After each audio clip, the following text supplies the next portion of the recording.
Magandang hapon guys. Ito po yung part 2 ng aking video.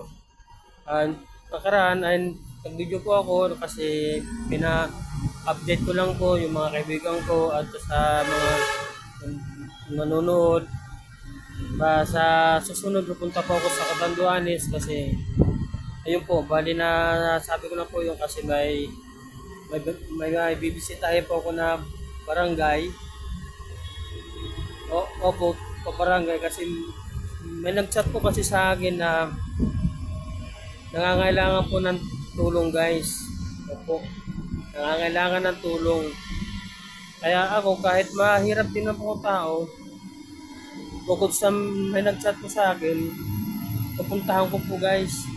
Kahit may bigay lang naman po ako kahit papano, at least na puntahan ko po kasi may nag-chat po sa akin. Shoutout sa iyo, Sherlyn Montemayor. Sherlyn Montemayor. Kasi nag-chat mo ako dahil mayroon daw doon na kailangan ng tulong. Sige po, pupunta po ako guys. Shoutout po sa aking mga kaibigan doon sa Samar. Si Guasis, shoutout sa iyo Guasis. Kahit hindi mo na ako chinachat pa rin kita. Okay guys, sana sa pupuntahan niyo po na lugar sa probinsya.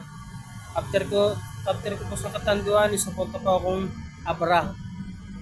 Opo, Abra naman po tayo guys. Bali may susundo po sa akin doon si Gerald Bortolata. Okay, Brad, see you soon. Dito tayo dyan.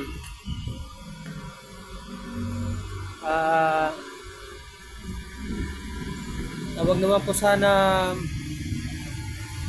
umulan na sumama yung ating panahon kasi mahirap po pag umuulan na pupunta ka sa isang lugar na magbibigay ka ng tulong, pero kahit ganun pa man guys,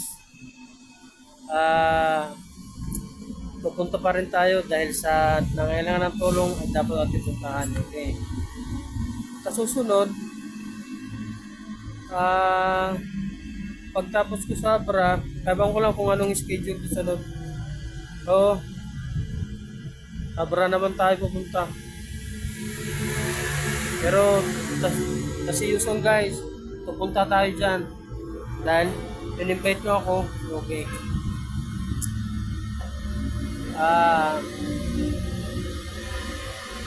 Kaya nga, nung nakarang araw guys naman, may nag-chat sa akin. Hindi ko alam eh. Hindi ko alam guys kasi walang pangalan niya eh. Pero pangalan niya Pinchik eh. Pero yung request mo na yan guys, pupunta tayo. Dahil sa pa-request mo na yan, okay. Let's do this. See you soon guys. Pupunta tayo dyan. Pero before anything else,